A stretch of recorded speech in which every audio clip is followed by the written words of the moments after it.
Hi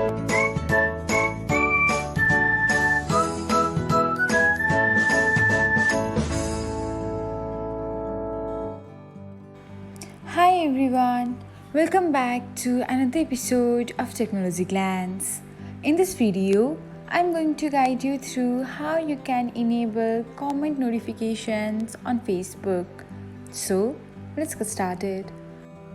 Watch till the end and don't forget to subscribe to Technologyglance by hitting the subscribe button and press the bell icon so that you'll never miss another update. Without further ado, let's get started. First of all, open the Facebook app on your device.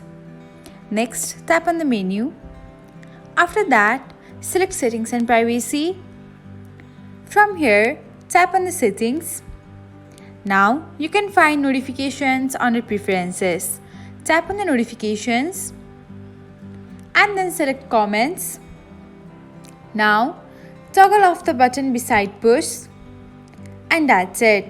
This is how you can enable notifications for comments on Facebook. Thanks for watching. If you found this guide helpful, we will love it if you hit the thumbs up button below. We upload great new tech tutorials like this one every day. So, don't forget to subscribe to our channel and hit the bell icon to get an update as soon as we post a video.